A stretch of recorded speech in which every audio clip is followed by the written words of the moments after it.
U gosta nam je došao Viktor Vildović. On će vam predstaviti svoj izum M-Guard, automatsko spašavanje preko mobilnog telefona. Već smo o tome pričali, ali evo, uradili su i nešto novo. Pričali smo o tome kad je bilo u povoju. Dobro jutro i dobrodošli. Ajde sad za one koji ne znaju o čemu je reč da objasnimo. O kakvom je izumu reč? Reč je o aplikaciji za pametan telefon i pametan sat.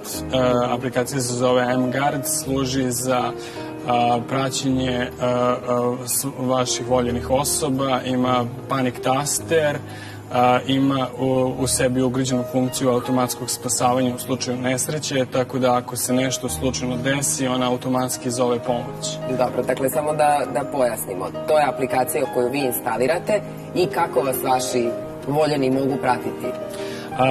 Putem kompjutera, postoji neki program, kako to funkcioniše? Pa prati vas preko mobilnog telefona, vi se povežete, kad se to sve instalira, vi se povežete, date jedno drugom odobrenje za tako nešto i onda ako se slučajno vaš muž nalazi, na primjer, u Londonu, hoće da vas otprati iz pozorišta, on prosto, vi ga pozovete, mislim, pošaljete mu samo notifikaciju, on čovek vas isprati praktično do kuće ili do taksija. Dakle, ta aplikacija funkcioniše samo ukoliko želite da budete upareni. Koliko može osoba da bude uparen u toj aplikaciji? Ili postoji neki limit? Ne postoji nikakav limit. Bitno je, znači, samo vi da odobrite koga sve hoćete, na koga hoćete da obratite pažnju i to je jedino bitno. Dobro. I onda ste malo prepomenuli u slučaju da se desi, ne daj Bože, neka nesreća ili da imate potrebu da pritisnete taj panic taster, koga zovete u stvari? S kim ste povezani? Prvo se pozivaju najbliže osobe, tipa prijatelji, porodica, pa tek onda ako to ne urodi plodom, onda se prosleđuje poziv hitnim službama kao što je hitna pomoć ili policija. Umeđu vremenu smo uradili pilot projekat koji je integrisan u M-Guard, urađeno je na opštini Rakovica, podeljeno 1000 telefona učenicima osnovnih škola sa praćenjem i sa panic dugmetom i u tom pilot projektu imali smo jednu ekscesnu situaciju gde je dete kad se vraćalo iz škole videlo je sudar, auto se zapalio i onda je on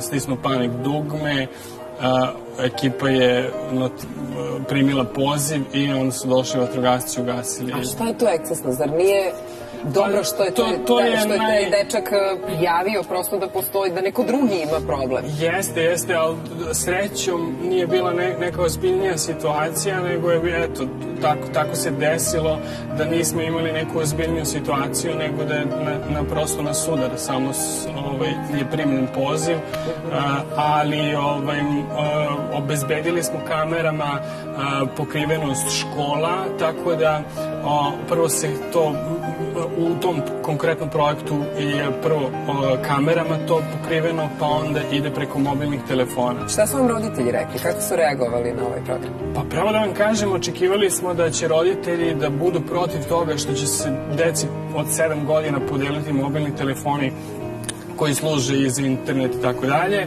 ali mogu vam reći da su roditelji bili bez jedne jedine kritike, više od 1050 njih, u smislu niko nije to kritikovao, čak su roditelji mesec dana unazad pratili da li je njihovo dete bilo u školi ili otišao kod drugara da igra igrice, znači baš je prošlo fenomenalno.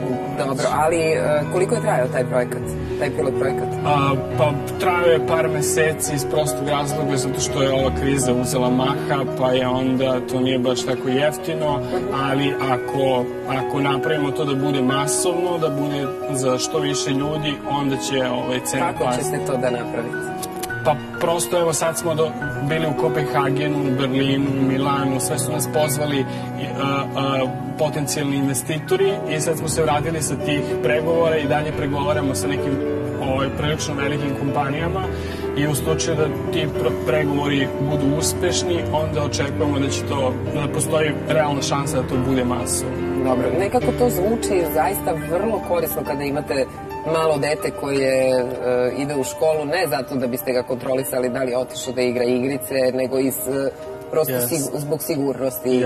Tako je vreme da se roditelji vrlo brinu za svoju decu, brinu se da li će na putu od kuće do škole nešto da im se desi i čini mi se da je ovo možda dobar sistem kako da budete sigurni, odnosno koliko god možete da budete sigurni. Šta kažete deci? Kako ste njih obučavali? Dakle, taj panik taster pritiskate u kom slučaju? U slučaju da se slučajno dete nađe u nekoj opasnoj situaciji, on 4 puta pritisne taster i u tom momentu se pali lampica u kontrolnoj sobi. Šta su opasne situacije? Da vam priđe nepoznati čovek da vas nešto pita? Ili kako ste objasnili detetu od 7 godina koja je za njega opasna situacija u kojoj može da se nađe? Pa kad se uplaši, mislim, prosto, i to smo uzeli samo u vreme kada je on van škole i van kuće, tako da se ne desi da se slučajno igra u školi pa pritisne to ili kući kad se igra. Šta ste im rekli u slučaju recimo da su u školskom dvorištu pa se između sebe nešto pokoškaju, jel tada smeju da pritiskaju taj panik taster? Pa tada ne radi aplikacija, u smislu ta bezbednost je prepuštena školi prosto. Dobro, znači aplikacija radi samo kada ste van škole? Jeste. Dobro, da. I prosto ako bude sve bilo kako treba, planirate da će ceo ovaj projekat zaživeti kada?